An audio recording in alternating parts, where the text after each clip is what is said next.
We're down here in Columbus, Ohio today, which is alien territory for us Northwesterners, but we're here because one of our very good friends is here with us this morning, Lieutenant Governor Jon Husted. It's good to see you, sir. Yeah, So, well, good to be with you. Well, I'm from Northwest Ohio. Indeed. So we migrated down here today. Indeed. You moved down into the swamp part of Ohio in order to help us all out. So that's we're delighted to have you. We people in Putnam County know you, but I wanted to ask you just tell us a little bit about your background. You've had a long experience in government, important experience. Yeah, well, growing up in Montpelier, up in Northwest Ohio, I got the good work ethic, family, faith, and freedom values that the people of Northwest Ohio embody. And after leaving there, I went to college at the University of Dayton. Played football there and really got my professional start there. Served in the legislature, representing the Dayton area for 10 years. 4 of those years was as Speaker of the Ohio House. Mm-hmm. So at 37 years old, I became Speaker. So it was a good early learning experience for me and a chance to really impact issues that I cared about, reforming the tax code, preserving people's Second Amendment rights, right. Emphasizing hard work, family values, and personal responsibility through the policy work that right. we did. Mm-hmm. And then, as you know, I went from there to become Secretary of State. So I spent 8 years as Secretary of State, fighting with all of the Clinton campaign and the Obama campaign about voting rights and voting rules. And as I made it known, we were going to make it easy to vote and hard to cheat. We did that over 8 years, and we capped that off by winning a U.S. Supreme Court case in support of Ohio keeping its voter rules clean and up to date. And so that's been that's the background. But then I had the privilege to team up with Mike DeWine, and we won the race thanks to places like Putnam County. Where we got 80% of the vote, right. And now I've enjoyed the last year serving as Lieutenant Governor. But most of all, the most important part of my background is that I got a great wife and 3 wonderful children, and we're very blessed to serve the people of Ohio. Yeah, it's wonderful having you representing us. Previously in the legislature as Secretary of State and in the administration, I used to joke to people when we would see, I wanted to call you Secretary, forgive me, the Lieutenant Governor in Putnam County, that we would hear easy to vote and hard to cheat so often that I thought his children were named easy to vote and hard to cheat. But as it turned out, that's not the case. So your time as Lieutenant Governor has been particularly important, some of the initiatives that you're working on. You're Director of the Office of Workforce Transformation, if I've got that right. And one of the main initiatives is something that's very important to Putnam County, the Tech Cred initiative. Could you tell us about that? Yeah, well, I'll tell you what, when Governor DeWine and I were campaigning, we heard it everywhere. You talk to businesses and they say, look, we can't find enough people to go to work. Mm-hmm. And a lot of the people we have don't have the right kind of skills. There are plenty of job training programs out there for people who are sitting on the sidelines, who are unemployed, who maybe are on public assistance, but there's no funding for people who are going to work, trying to support their family, whose skills are becoming obsolete, mm-hmm. and then they don't have a future. Right. So what we wanted to do is to put something in place that would help them, help the people of Ohio get upskilled, mm-hmm. And at the same time, it would give the employers of our state the people they need. Because if we want to, right now we have record low unemployment. Right. You can't add jobs if you don't have the people to fill them. Right. On Ohio Means Jobs right now, there are over 150,000 open jobs. Wow. More than 64,000 of them pay $50,000 a year or more. That's the jobs are out there, mm-hmm. but we got to help people. We got to make sure that they have the skills. And so we created a program called Tech Cred, which will pay up to $2,000 of an employee's training, job training, short-term industry certificates that allow them to get the technology skills to upskill in manufacturing, in tech, in healthcare, a variety of ways, a variety of industries you might be in. This is for you. And we did the House Bill 2 signing mm-hmm. in Bluffton. That's right. Grove. You were just in our neck of the woods. Just there. Yep. Great place. Yes. I mean, if you want to see a the image of modern manufacturing go to grow. Mhm. Because, as I joked, it's cleaner than my children's bedrooms. It's just pristine. Yeah. And they have 15 young people. Some of them they import. They even imported some kids from Kentucky No to kidding. come enroll Wow. and come be part of that community and work there, and training a lot of local kids. Mhm. They pick 15 of them. They use the tech credit program, and they're gonna turn them all into CNC machinists. That's phenomenal. So these young people are having the opportunity to get a job and get upskilled and have a career right there in the Bluffton area. Exactly. Which draws from Findlay to Lima and you name it. We have a lot of Putnam County people that Yeah, work there. a lot of folks work there. 600 people. These are great jobs. They are, and it's phenomenal to us. One of the other things we talk about frequently in our part of Ohio is that kids coming out of high school, you don't always have to go to college. We have employers who will provide you with excellent jobs. We have exactly the kind of raw material in our workforce that they love to employ.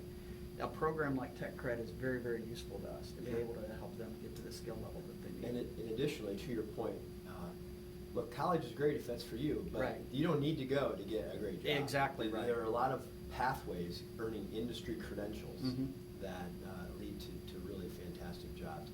We also made a new investment this year in our high schools and our career centers Mhm.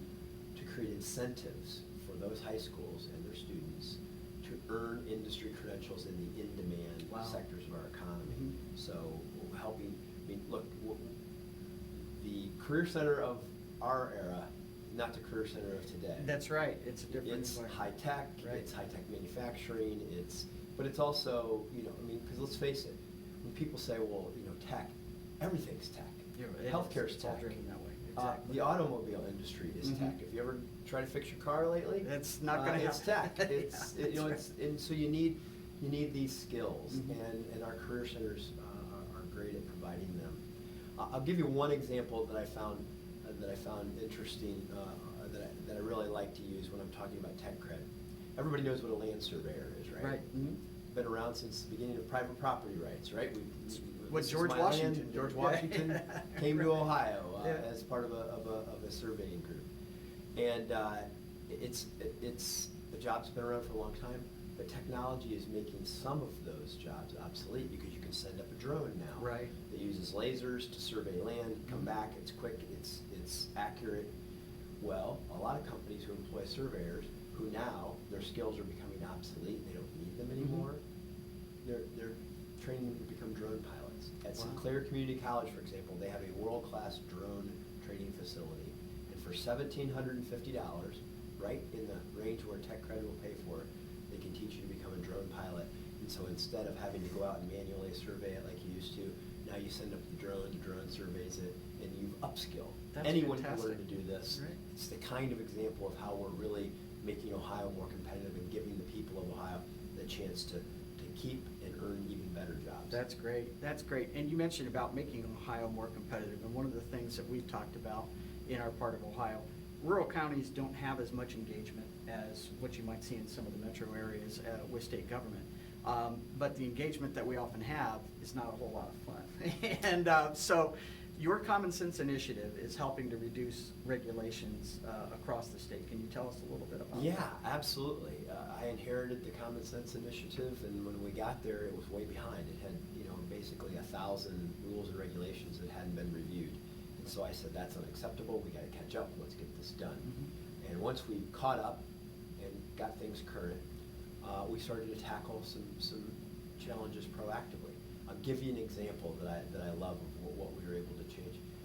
We met this young man, Aaron Westerbrook. Aaron was born without the use of one of his arms, an underdeveloped Mhm. arm. He learned to use a 3D printer to print a prosthetic to help himself. Uh-huh. And then he formed a charity to do it for other children, particularly because children are growing and they need to have them updated. And, Right. and so he can, in a matter of 3 days, print them off one and Wow. form this foundation to do it. Well, there was a regulation that people started to call in about and said, he's not allowed to do that Mhm. because there's a regulation that says you have to do this and you have to do this. Well, first of all, that we're only one of 11 states that even has these Right. regulations. And that regulation was written long before 3D printing, additive manufacturing Yeah, actually anybody knew existed. about, right. So we said the Common Sense Initiative, which we were referring to, we went to the legislature and we found a good Northwest Ohio guy, Rob McCauley. Indeed, yes. Right? Yeah. To help us change the rules, change the law so that we could, get rid of these silly regulations so that people could continue to innovate and help, particularly children who needed prosthetics. That's phenomenal. That's just an example, a real life example of getting regulations out of the way Right. of innovation and what people are doing. But now, we're gonna really play offense. We're in the process of requiring an artificial intelligence machine learning tool, okay, that will go through the entire revised code and all of the administrative code and identify all the duplicative regulations that are in it, all of the ones that maybe you're regulated over here in this agency and over here. Why should you be regulated by two agencies? Let's put them in one and make it streamlined.